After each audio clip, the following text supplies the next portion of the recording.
Hi, guys. It's Sven from Badass Counseling. So we created the Badass Counseling group on Facebook, and it grew to well over 45,000 members. And we kept getting asked by folks for a support group, a growth group that's more intimate, gives more access to me, Sven, if possible.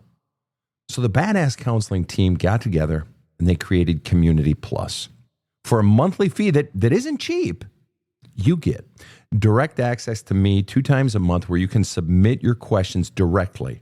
Monthly drawings for a small group counseling session with me. Monthly drawings for one-on-one counseling sessions with me. Priority Pass access to go to the front of the waiting list for ongoing counseling with me. Priority Pass access to be considered to be counseled by me on the Badass Counseling Show podcast. Direct access to my top 2 selling video courses, Healing the Soul and Unleashing Your Greatness. Interviews with people who've had success in their soul journey, some well-known and some everyday folks like you and me. And a fantastic opportunity to meet and get to know other men and women who take their healing and growth seriously and who do the work. And a social community feed where folks share their challenges, their struggles, and their triumph. And so much more. So go now to badasscounseling.com. Click on the Community Plus sign-up page for premium content and direct access to me and to like-minded people who are committed to healing, growth, and creating a community of support and happiness. From the New York City area, welcome to the Badass Counseling Show, where the master badass himself, Sven Erlandson, takes you deep and gives balm for the soul, baby.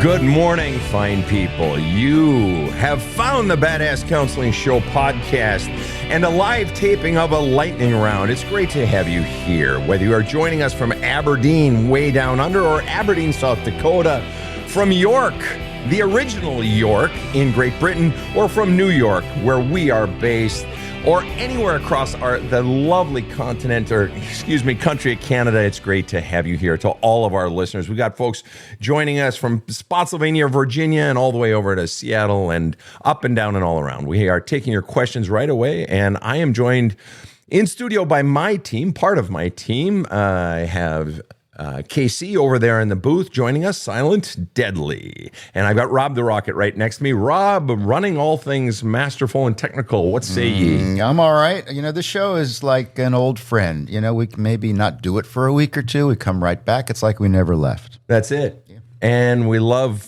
hearing from our followers and our listeners, and we love your questions. All right. We've got the first one in here.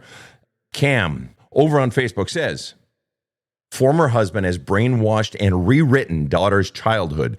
Can anything be done? Yes, counter messaging. I have lived this personally. Okay? Counter messaging is so important when you are involved in co-parenting with an ex or even parenting within the context of a marriage. Counter messaging is so important. If someone is writing a narrative, trying to create a narrative, particularly in your children. Now, that narrative can be about the past. It can be about the child. It can be about you. And you have every right. In fact, it is necessary for the development of the child that you speak the truth. You can do this without ever disparaging the other parent. And I'm going to be very honest, from my own mistakes in my own past, there were messages being conveyed to my children about me. And those messages were being conveyed to my ex's family, so my children's aunties and uncles and grandparents on the other side of the family, as well as my own family.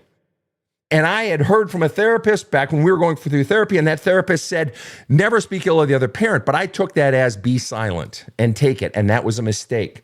Children need counter messaging about their own past, about their family, about you. Why? Because otherwise they will believe it. And they will believe if there is no counter messaging, they just assume that whoever the parent is telling the truth. It must be the truth. And that will create a rift between you and them. Or in this case, you ask the question, former husband has brainwashed and rewritten the daughter's childhood. Tell her the truth from as you see it. and then let the child's own brain begin to sift it out. Okay, you can't control what the ex says, but you can control that child gets another narrative. Otherwise, they will believe what they have been told. And the longer that story stays in that wet cement of the child's soul, as I talk about in my book, There's a Hole in My Love Cup, those messages imprint in that wet cement and they harden. And those become the messages that write over, that become the virus infecting the operating system of that child's life for the rest of their life. Next question. Here we go. I've been caring for a dying alcoholic parent. I feel lost. How do I fix myself? And you don't indicate what has been causing, you don't specifically indicate what's causing that sense of feeling lost. But I'm guessing it's the absorption in the care for the dying parent, but you also include alcoholic, which implies that there is likely a high amount or a certain amount of toxicity in the relationship between you and the parent. And that when we are caring for another person, a dying person, it is absorbing, it is consuming.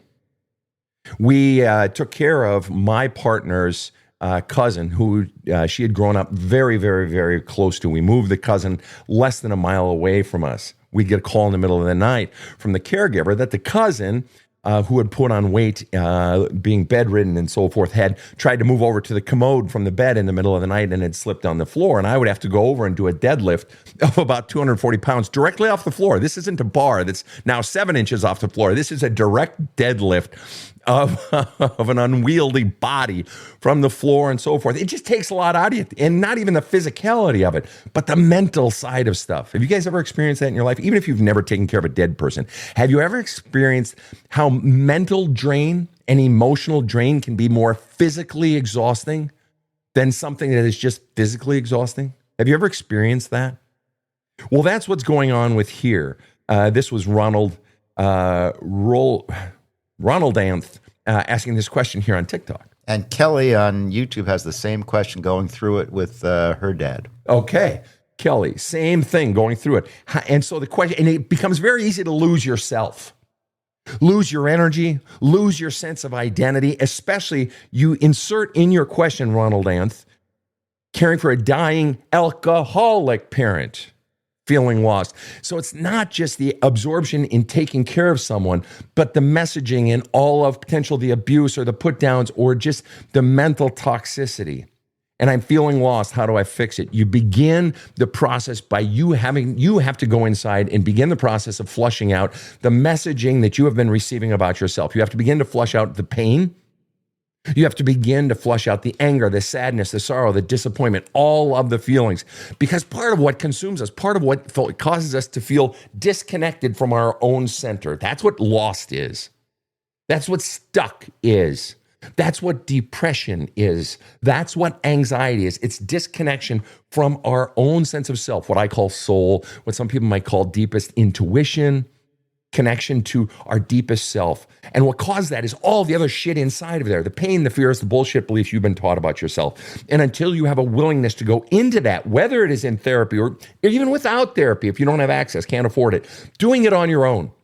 And I've created tools here. I've got about 1,800 free videos, all of which are directed towards taking you inside of yourself, and mechanisms like journaling, writing letters you don't send. I talk about different methods in the book, different books you can read to teach you how to go in and begin to flush that out, because nothing in life will corrupt your decision-making more, will corrupt your happiness, will corrupt your sense of peace more than unpurged pain and beliefs you have been taught to believe about yourself that are not true.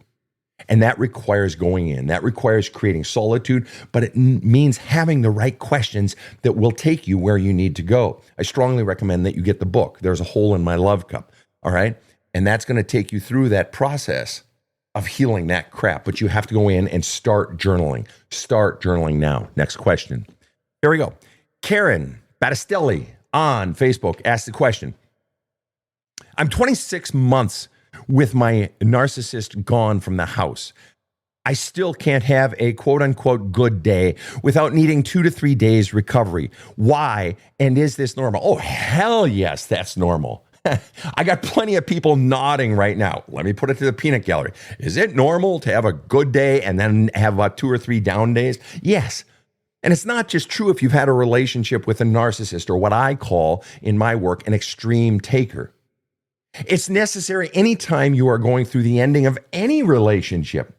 But the more taxing that relationship was on you, the more it bled your sense of energy, the more it put pain and fear inside of you, and the more it taught you to believe shit about yourself that was never true to begin with, the more you're going to have those down days. And as I was just telling Ronald Arth over on TikTok, you have to do the process of flushing out. That requires deliberate effort. And see, this is the sucky part, folks. Gratitude lists aren't enough. The biggest, and just doing more happy things isn't enough. The biggest mistake people make in trying to get happy is they do more things that make them happy. I talk about this in the book, There's a Hole in My Love Cup. It's not enough to just put more positive in. Have you guys seen those videos on TikTok? You know, somebody will do it's like a therapist or somebody just doing it on their own. They'll show like a muddy, glass that has muddy water in it. And they'll start pouring clear water in it. And they'll say, this is what you got to do to get happy. This muddy glass is all the shit in you. And you just got to pour good, clean, happy stuff into your life. And they pour it in. And before you know it, of course, you're diluting the muddy stuff. And before you know it, it's all clear. And I always and I want to pull my hair out when I see those. Of course, I have no hair. So that doesn't get me very far. So I make a fucking video. And I go out there, and I've made a few of these, and I get my own clear fucking like Stein, beer mug, not mug, but glass, and I fucking put the muddy water in there, and I get in front of the video and I say, do you think this is your soul? This is your inner self when you've had a bad relationship or when you had pain and shit in your childhood. Do you think this is you? Like those videos you've seen? I say, this isn't you. No. That's not pain. No. Do you want to know what a soul is that's gone through that shit of someone tearing them down, of a life with an extreme taker, as you call it, a narcissist, or a childhood where your needs for love and attention and guidance and firmness weren't met? You want to know what it really is? It's not a muddy water. Fuck no. Do you want to know what it is? And then I take out of my pocket a couple of giant fucking rocks. And I plop it in that fucking glass where the muddy water is. And every time I do it, I'm always fucking nervous. The glass is going to fucking break. And then I've got a blooper reel. And I don't know what I'd do with that. Anyway, but I drop them in. And then I start pouring all that fucking crystal clear fucking water into that glass. And the water starts to get clear, right? Gets really clear because you're pouring in so much good water. And the water gets clear. And then I show it. And I say, look, you still got the fucking rocks in there. That's what a fucking nasty ass childhood will do to you. That's what being in a relationship with someone who sucks the fucking life out of you will do to you. Just adding more positive ain't gonna do shit. It'll help. But the real task is to go inside, to have the brass balls to go inside and do the ugly, scary work that you don't want to motherfucking do. That every single person is running from, who has turmoil inside of themselves. Every single one. And I get the toughest, meanest, hard-nosed, grittiest, realest, rawest people in life as my clients. I get the people for whom most therapy doesn't work. Those who are my clients, toughest people, military, police, ex-special forces, present special forces, professional athletes, Olympic athletes, all the shit, right? Real folks in the trades, people in the trench here as the raising parents, just regular people. And they resist, and they resist, and they resist. And I get people saying, Sven, this is the scariest work of my life. This is scarier than going to war. This is the reason in a lot of cases I hear, this is the reason I went to the military. This is the reason I went to war. I needed a more powerful drug to make that go away. We engage in the running of life. The booze, the pot, the pills, the porn, right? The overworking, the overparenting, the overcleaning, all the shit that we do to run from those rocks inside of us that we don't want to motherfucking face. And no amount of just pouring in good is going to make that shit go away. You have to go into it. You have to spelunk. Got that word in today. You have to spelunk the caves of your soul to get those messages, that deepest shit out of you. And it takes balls. But let me tell you, folks, it does not have to take forever. This is not something protracted process. Healing is a forever process. Bullshit. It's not. It doesn't have to be. Change can be immediate or at least damn fast if you go deep enough. Months, not years. But it requires the courage and the right tools to go deep enough. All right, next question. Hey, Sven, this is an interesting comment on YouTube from Jabe. It says, not really a question, but something I noticed since my friends and I are working on our healing. I noticed how racist, sexist, and judgmental my friends and I were. It just dropped out without even trying. Yeah. That's really interesting. We racist, sexist, and judgmental, and that's just the beginning list. That when we are unhealed, we become this bundle of fears. We become this bundle of simplicity, of lack of originality. And I'm not dogging you, man. I so applaud the work that you have done, man. I really do, especially as a guy. Guys doing this kind of work, dude, you have no idea. You have no idea. A man who is willing to do the work and can do his own work to get his own pain out and is not always leaning on a man or a woman and dumping his shit on a woman and needing her to be his therapist, that ability alone you are a motherfucking walking aphrodisiac to a woman, to a lot of women. That ability to talk that stuff out and to still have the masculine, but to have this other side of you that honors the importance of feelings and knows how to deal with your own feelings. That is skull, brother. Chef's kiss. Good for you. And it's okay to like cats. It is okay to like cats, but recognize cats. A lot of people have cat allergies. So there's that. Oops. I like cats. I like dogs. All right. Karen Battistelli comes back with one more question and asks, what do you mean by flush it out? What I mean is, you don't need therapy if you can't afford a therapist. Do I recommend therapy? I'm the first one to recommend therapy. Good therapy, at least. I'm the first one to recommend a good counselor, a great therapist. I am the first one. However, there's just a fucking shortage of really good ones. And it can be expensive, or if you don't have the insurance. But here's the thing. Pen and paper. If you have nothing else, pen and motherfucking paper.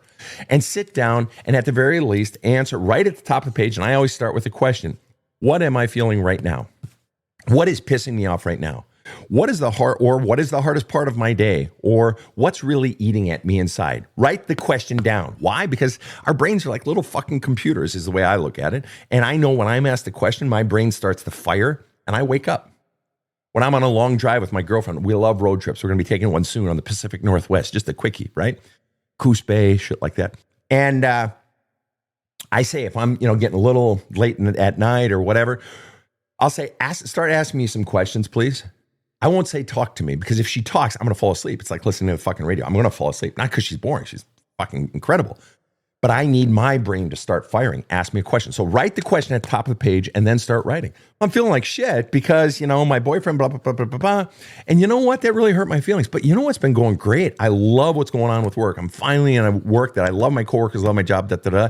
Although I will say this one particular product that we're selling, blah, blah, blah, it's flushing out all your thoughts, yes, but it's also going down into, and what am I feeling? Okay, and then as we're getting out what's going on today, that's like going to therapy and saying, well, how did your week go? Well, that's good, but you're sort of coasting. You're kind of water skiing across the surface of the water. The real goal, as you get more accomplished in your journaling, is to begin to go down and say, okay, now what have I been running from? And the questions that you need for that, I put up questions, all the time in my videos on social media. We've also got a group, Community Plus, on the website, badasscounseling.com. And I put up journaling prompts every single week. And that's a paid community, but there's so many. You get access to me, you get journaling prompts, you get DIY videos, all sorts of stuff. But it's having the questions to take you down to begin to ask the questions about your childhood, about the messages you were taught about yourself, and beginning to identify the pains and the memories that you have that have emotional charges attached to them. And then you begin to write out those and write out the feelings attached to those. I was the trauma team co-manager at an airline here in the U.S.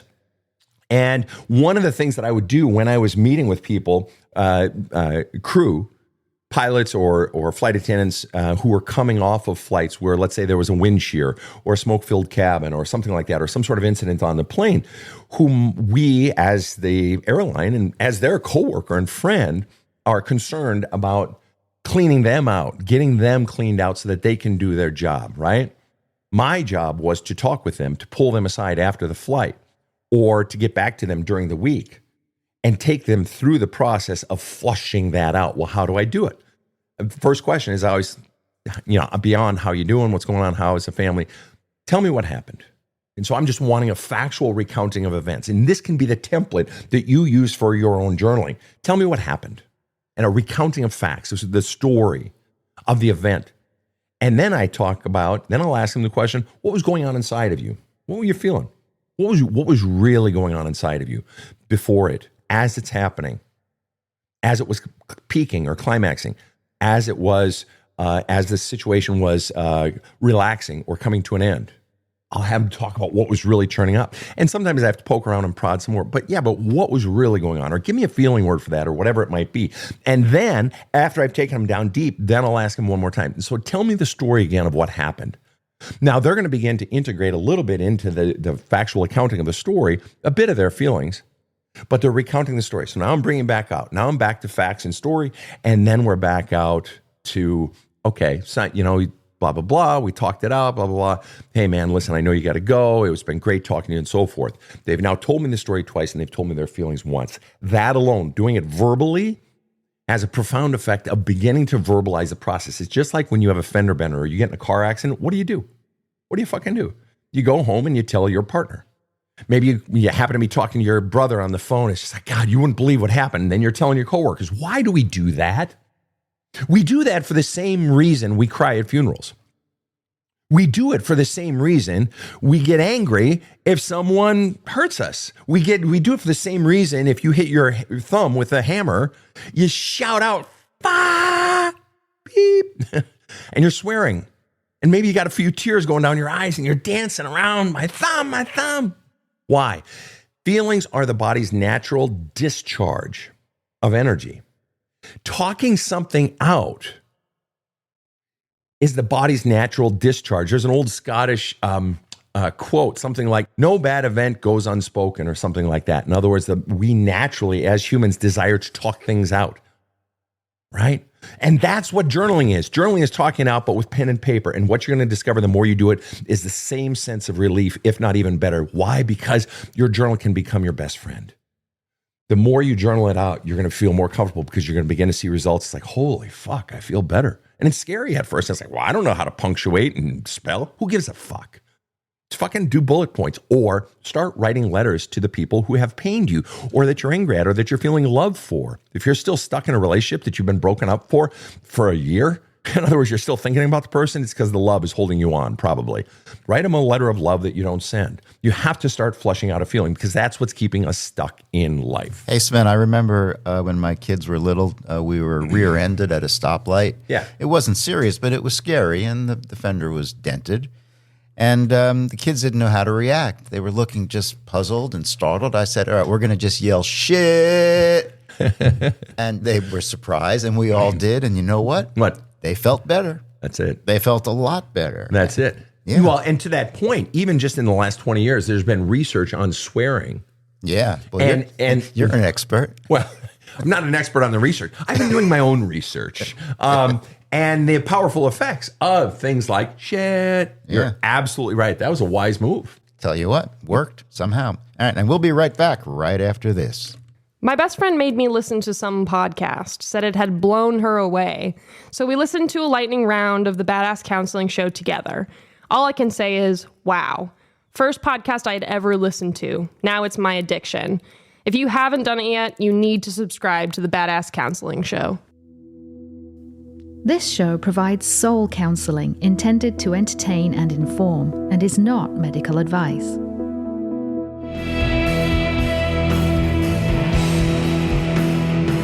Now, back to the badass. We are back. And with the Badass Counseling Show, we are taping a lightning round of the show. It's great to have everyone here. Got a lot of folks tuning in from around the world, and that's always fun for us because everybody brings different perspectives, different countries, different parts of the U.S., Canada, and Great Britain, and plenty of non-English as a first language countries. And this was really lively because it really brings unique questions, and I love it. Thank you for all that you're doing.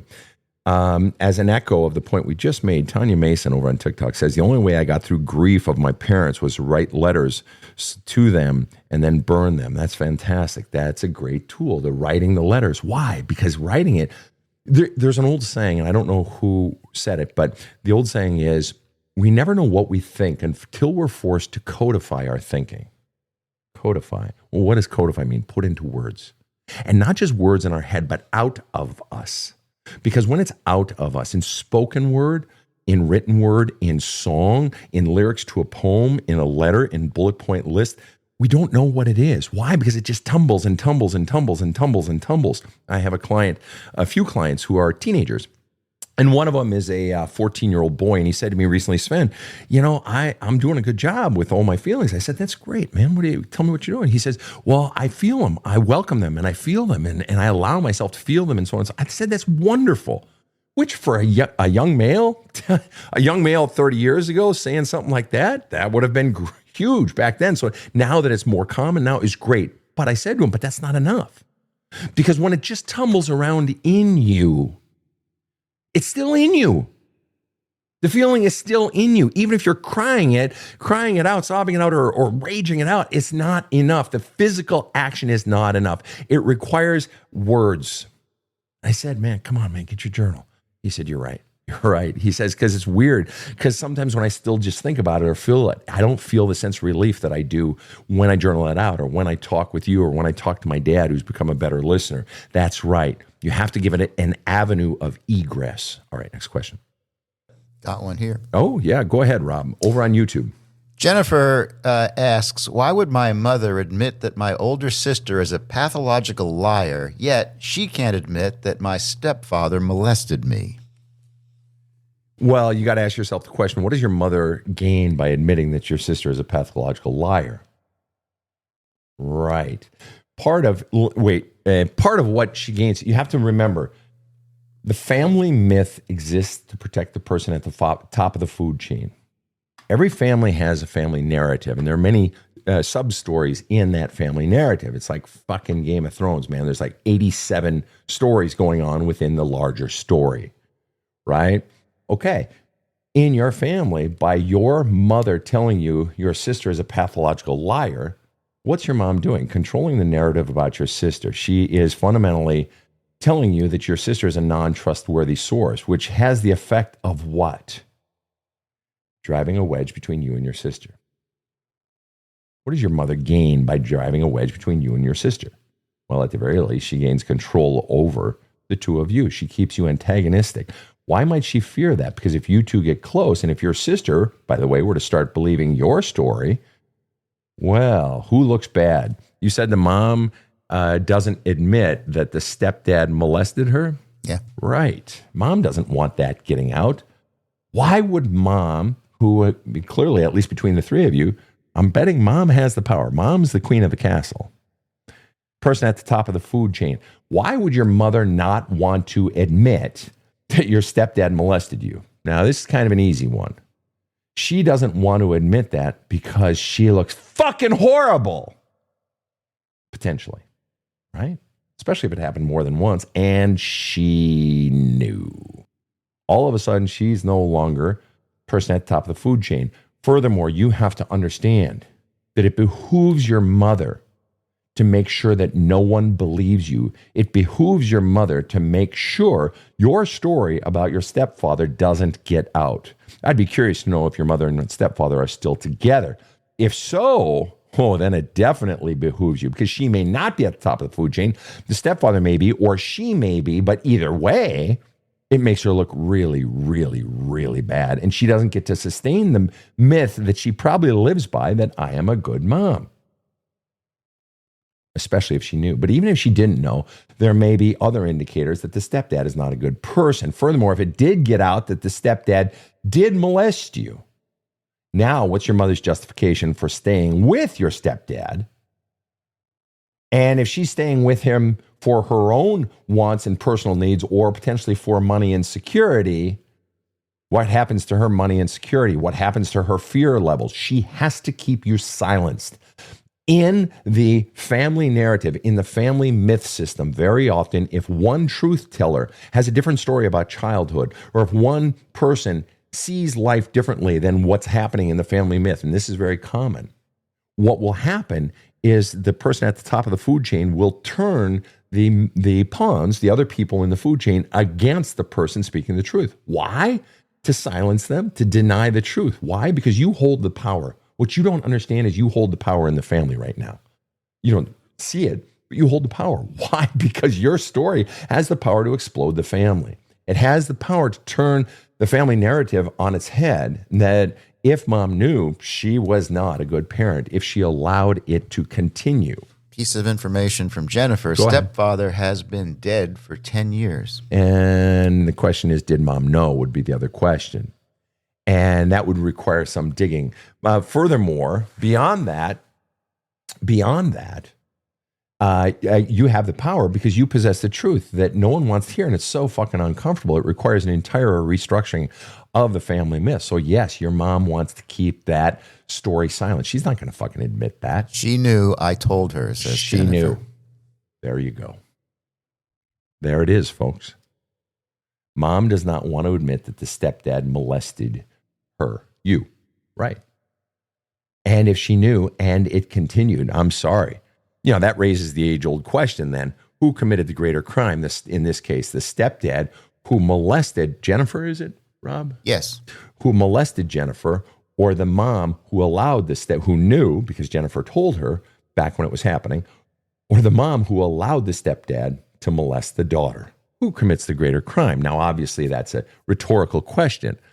The way I like to pose it, I sometimes watch these videos on TikTok in particular of gentlemen in particular who have been in prison, talking about what prison life is like. And I did some prison ministry for a while. And so they're an interesting breed of cat, ones I would never mess with. But they talk about prison and, of course, how pedophiles fare in prison. You can about imagine. But I always pose the question to clients of mine who have grown up where there was bad stuff happening. I pose the question, who do you think would fare worse in prison? The pedophile, in this case, stepdad, or the parent who knew and allowed the pedophile to act on it? I got to believe it's a toss-up.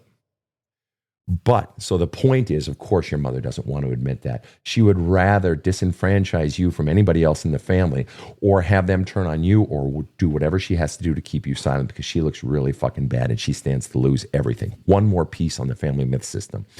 Not only will the king or the queen of the castle at the top of the food chain turn the pawns against someone who's trying to tell a counter story to the family narrative, but sometimes the pawns will turn on, the other people will turn on the truth teller without even being told. Why? Because they too are dependent. They're staying in that family myth system because they're dependent upon or fearful of the queen of the castle or the king of the castle, whoever sits at the top of the food chain. They're still wanting confirmation of their worth. They're still wanting approval. They're still wanting acceptance.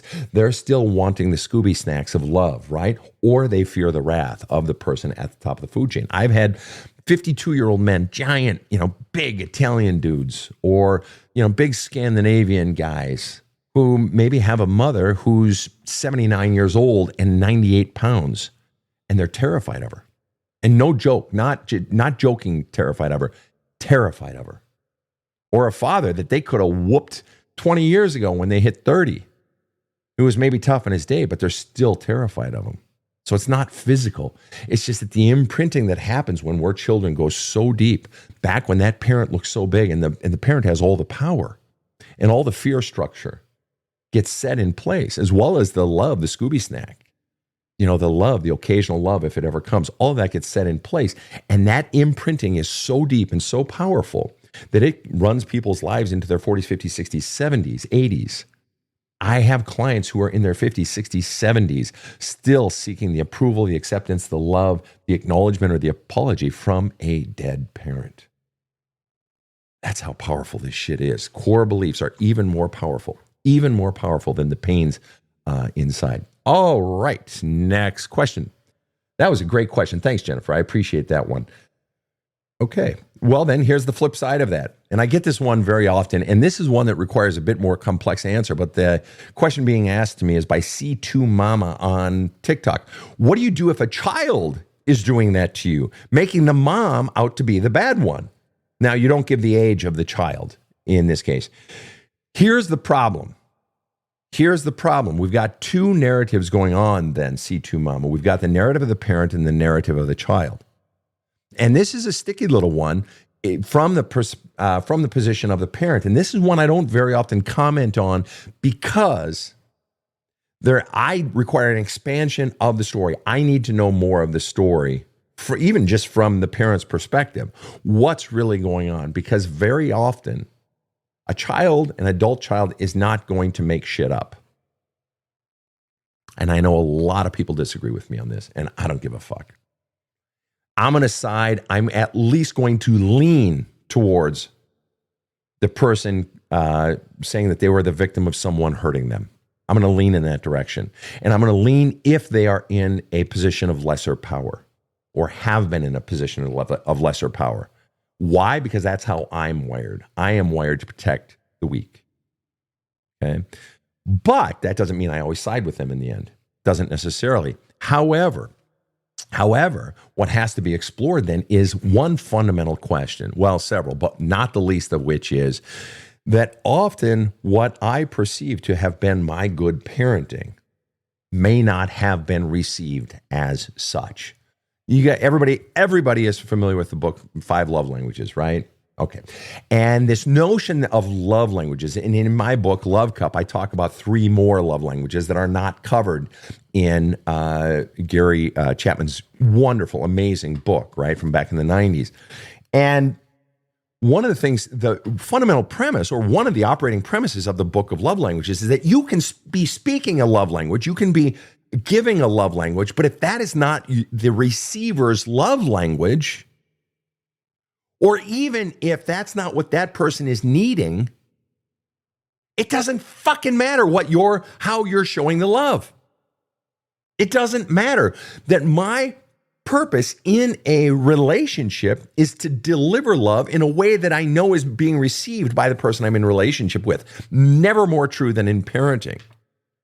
So you as a parent may say, now C2 Mama, I'm not speaking specifically to you. Now I'm expanding the question, okay? You, any of us, all of us, I'm a parent, all right? I have kids in their 30s. You may say, I love my kids. I show my kids love.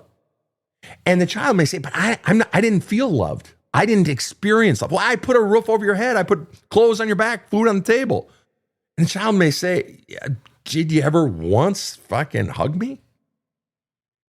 Or when you did hug me, why did it not feel like it? Why did it feel like it was painful for you to hug me? Why did I feel like I was an annoyance to you? Or, yeah, I love my kids. Of course I love my kids, and so on and so forth. And yet, Dad was never around. Huh. Because Dad, I'll be very honest, you can say those fucking words, but I felt so fucking neglected and alone. I've been lonely my whole life. You know, there are all sorts of different iterations. Very often we think we're showing love, but if that person isn't receiving it, it doesn't feel like love, then it doesn't matter. My responsibility, especially to a child, is to meet the child's love needs. And there are so many different needs of a child, which is why if you are parenting a child at any age, if you are considering having a child, if you have not read books, if you have not taken parenting classes, if you have not been talking to old, wise people who have successfully parented children, you're making a colossal mistake for the exact same reason that if I were to say, shit, I need to redo some of the plumbing on my kitchen sink, but I've never done it before. But you know what? I drink water out of my sink. I can do plumbing. Do you see what the fuck I'm saying here? There is no more complex equation that you will ever attempt to solve or work at than parenting. Never.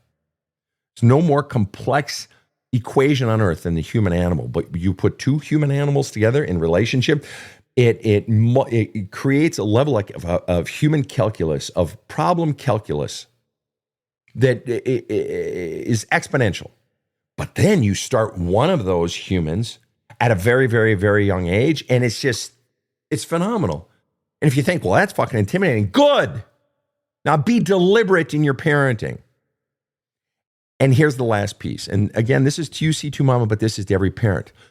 If you have lost a child, and I don't mean by death, if one is pulled away from you or separated from you or so forth, first thing you have got to do is begin to flush out all your own pain. Doing the journaling, doing the letter writing, going to your therapist if you have one, or if you don't have one, do it on your own. But you have to get out all your own pain, your own anger, your own sadness. Okay, so that you need to be constantly doing that. But the other piece is this. If you have lost one, what you have to begin to ask yourself is the very hard question of, how am I part of the problem I'm trying to solve? Because if I am still saying they're the problem, they're the problem, they're the problem, then that in and of itself is the problem. That is the problem. And if you're doing it at this age, whether they're 20 or 40 or 60, saying they're the problem, they're the problem, they're the problem, then what you're fundamentally saying is, in this situation, I have no significant fault. And someone's coming to me as a counselor saying, I have no significant fault in this situation. There are only the rarest of rare cases where a person has no significant fault. It happens, yes, but it's the rarest of rare. And a person ceases to have credibility if they are asserting that. And so what I have to do is dig down into their story to find not fault for the purpose of pointing blame, but fault for the purpose of assigning responsibility so that I can do my share of the equation of mending this relationship. But here's the other piece, and this is the hopeful piece. No matter how old your children are, if they have distanced themselves from you or cut you out of your life, I have learned over 30 plus years of counseling people, one very, very powerful truth. And I write about it in my book, and parents find it to be highly offensive. And I find it to be highly hopeful. And it's simply this: children love parents more than parents love children. Most parents are like, that's fucking stupid. There's no way anybody could ever love anybody more than I love my child. Oh my God, I love my child so much. I love my children so much. I love my adult children so much. There's no way they love me more than I do. Really? Let's invert the equation. A child or adult child will endure far more at the hands of a parent than a parent would ever endure at the hands of a child. Ooh. Now that changes the equation, doesn't it? So how is that hopeful, though, Sven? It's hopeful because no matter how much distance your child has created from you, somewhere in them is the desire for you to give them confirmation of their worth. That breach in this relationship at its essence is that they have been pained by you from where they sit, from their perspective, regardless of your perspective. And likely they have had their existence negated, or they just want you to accept them and approve of them and find the good in them. And that one thing is the key that unlocks the door to their healing. Now, you can't control whether or not you ever have a relationship with them. That is up to you, and that is up to them as well. But you have massive power in their healing. And so let me ask you this question. If you could have a relationship with your child and your child is unhealed, or you could not have a relationship with your child, but your child is healed, if that were your choice, which would you choose? Well, I hope you're choosing that I would have a child who is healed, even though I don't get a relationship with them. Why? Because that is you saying I value the child more than I even value our relationship. Because in the relationship, because if you're trying to mend a relationship with a child, hoping to get the relationship back, and you can still want that, but if that is your ultimate gain or your ultimate goal, then you're in it in part for yourself.